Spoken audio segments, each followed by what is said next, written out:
आई है, लेकिन उससे पहले एक बार जल्दी से रुपए में आज जो रिकवरी आई है जरा इस पर भी फोकस कर लेते हैं। एक बार नेहा से पहले समझ लेते हैं कि क्या कुछ हो रहा है करेंसी मार्केट में, और उसके बाद बग्गा साहब की लेंगे राय, उस पर एडवाइस भी। नेहा बताइए। सर, आज अच्छी बात ये रही कि जैसे ही रुपया खुला है, मार्केट ओपनिंग हुई, हमने तुरंत ही इसमें ऑलमोस्ट आप कह सकते हैं कि 21 से 22 पैसे की रिकवरी आते हुए देखी। याद रखिए कि 2 दिन पहले हमने $1 को 69 रुपए और 37 पैसे तक नीचे जाते हुए देखा था। मतलब हमारा जो रुपया है वो इतने रिकॉर्ड लोस पे चला गया था। उसके बाद से हमने देखा है कि आज तगड़ी रिकवरी आई है। कल भी दायरे का ट्रेड था और आज 21 पैसे मजबूत खुला, और उसके बाद हमने इसे तुरंत 79 के नीचे स्ट्रेंथन होते हुए देखा, और आज का जो डेज हाई है वो हमने 78 रुपए 91 पैसे 90 पैसे के पास बनाते हुए देखा है। तो ऑलमोस्ट 40-42 पैसे की तगड़ी रिकवरी आई। इसका कारण क्या है? दरअसल आरबीआई यहां पर काफी सतर्क और सजग हो गई है, और उन्होंने आप कह सकते हैं एक लाइन से बहुत सारे ऐसे मेजर्स लिए हैं कि विदेशी इनफ्लोज हैं उनको बढ़ावा दिया जा सके। तो सबसे पहले उन्होंने ऑटोमेटिक रूट के जरिए जो एक्सटर्नल कमर्शियल बोरोइंग्स होती हैं उसकी जो लिमिट थी फाइनेंशियल ईयर के हिसाब से वो $750 मिलियन से बढ़ाकर अब दुगनी $1.5 बिलियन कर दी है। ये सबसे पहला उन्होंने बड़ा कदम उठाया है। इसके अलावा उन्होंने जो फॉरेन करेंसी नॉन रेजिडेंट्स और नॉन रेजिडेंट डिपॉजिट्स जो रुपी डिपॉजिट्स होते हैं उस पर भी जो सीआरआर और एसएलआर की जो लिमिट्स थी उस पर टेम्पररली छूट दे दी है। जो भी डिपॉजिट्स यहां पर आएंगे उन पे जो इंटरेस्ट रेट को लेकर जिस तरह की लिमिट्स थी वो फिलहाल वो सीलिंग्स टेम्पररली हटा दी है। साथ ही एफपीआईज जो गवर्नमेंट सिक्योरिटीज में अभी 5 साल 10 साल और 30 साल के टेनर्स में गवर्नमेंट सिक्योरिटीज में पैसा अपना लगाते थे, अब 7 साल और 14 साल की जो सिक्योरिटी हैं उस पर भी उन्हें निवेश करने की सलाह मिल गई है, तो उनको इजाजत मिल गई है। तो आप समझ लीजिए आरबीआई ने कदम उठाया। उससे पहले सरकार को हमने डोमेस्टिक तेल प्रोड्यूसर्स पर काफी यहां पर एक्शन लेते हुए देखा था। एक्सपोर्ट्स हैं, हमने एक्सपोर्ट ड्यूटीज यहां पर लगते हुए देखी थी। जो फिनिश प्रोडक्ट्स होते हैं पेट्रोल डीजल एटीएफ पे सरकार ने हाल ही में गोल्ड की इंपोर्ट ड्यूटी 5% से बढ़ा दी। तो सरकार और आरबीआई ने मिलकर जो हाल फिलहाल में कदम उठाए हैं, रुपया गिरा है ऑफ कोर्स क्योंकि डॉलर इंडेक्स यहां पर काफी तगड़ा हुआ है, 20 साल की नई ऊंचाई पर चला गया है, लेकिन बाकी करेंसीज के मुकाबले देखें तो काफी हद तक जो हमारे रुपए की गिरने की रफ्तार थी उसको ब्लंट किया गया है, कंट्रोल किया गया है। सर, एक इंटरेस्टिंग चीज मैंने नोटिस की जो मैं आपके और दर्शकों के साथ शेयर करना चाहूंगी। काफी समय से हमारा वीकली परफॉर्मेंस नेगेटिव चल रहा था। आज पहली बार जब $1 78.91 के स्तर पर गया है, हमने उसे फ्लैट टू पॉजिटिव होते हुए देखा है, और ईयर टू डेट हम 6.2% गिर चुका था रुपया, वो हमने देखा है अब -5.7 पर आ गया है। तो इस तरह की तब्दीली हमने महज 24 से 48 घंटे में आते हुए देखी जैसे ही आरबीआई ने कदम उठाए। तो चलिए सारा एक्शन एक साथ हो गया। आरबीआई का एक्शन भी और कच्चा तेल और सोना भी थोड़ा जो कमजोर हो उसका भी फायदा होकर सारे के सारे करे। तो रुपए की इस रिकवरी पर कितना भरोसा किया जाए, करेंसी मार्केट का क्या आउटलुक है, और डॉलर इंडेक्स जो इतने ऊपर पर ट्रेड कर रहा है, इन सब पर एक बार ग्लोबल व्यू लेना जरूरी है। बग्गा साहब बताएं सर आपकी राय।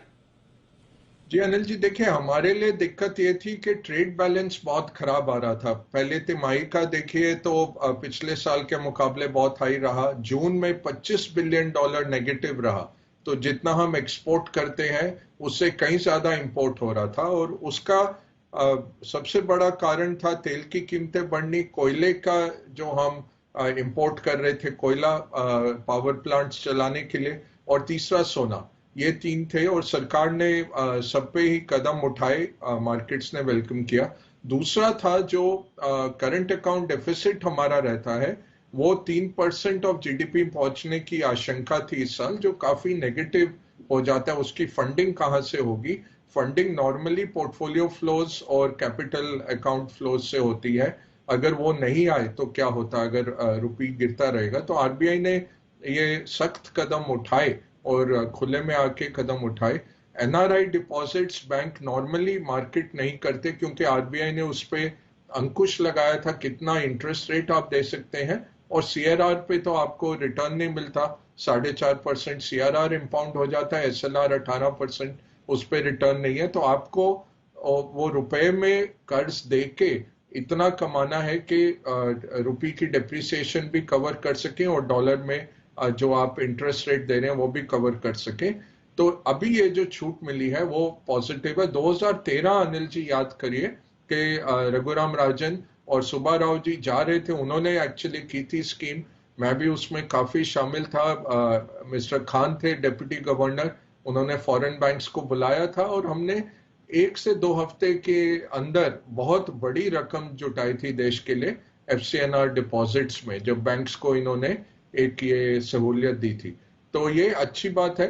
बॉन्ड्स में अलाउ किया है, कॉर्पोरेट बॉन्ड्स में रेजिडुअल मैच्योरिटी 1 साल की भी हो तो आ सकते हैं ये जो विदेशी निवेशक हैं। गवर्नमेंट बॉन्ड्स में अलाउ किया है, ये सब हेल्प करेगा।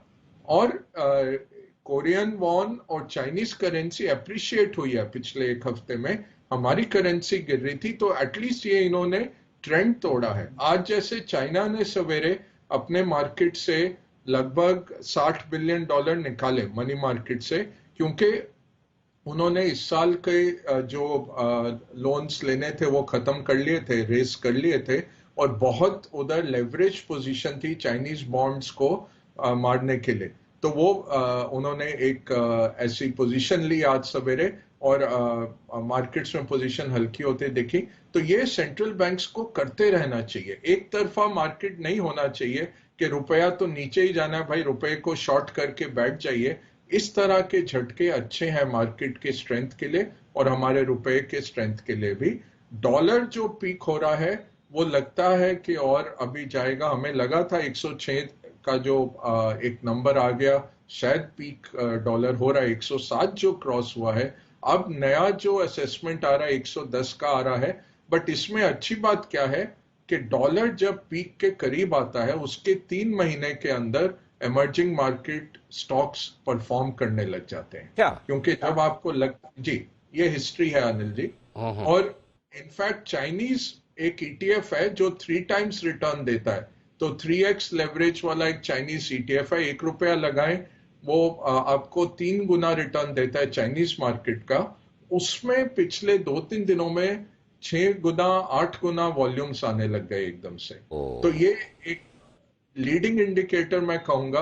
और एग्जॉशन जो दिख रही है FIs की सेलिंग में, जो नंबर थोड़े कम आते जा रहे हैं, हो सकता है कि ये टर्न अराउंड आने वाला हो। मुझे लगता है सितंबर तक आएगा एक स्थायी तौर पे, बट हो सकता है हमें सरप्राइज कर दे।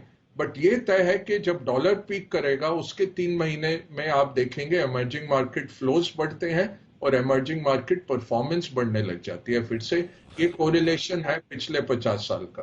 क्या बात है, परफेक्ट। और चाइना वाला नहीं होता ना सर, कोई और ETF होता ना तो मैं भी पक्का मन बना लेता था कि 3 गुना रिटर्न दे देता है। exactly, हाँ।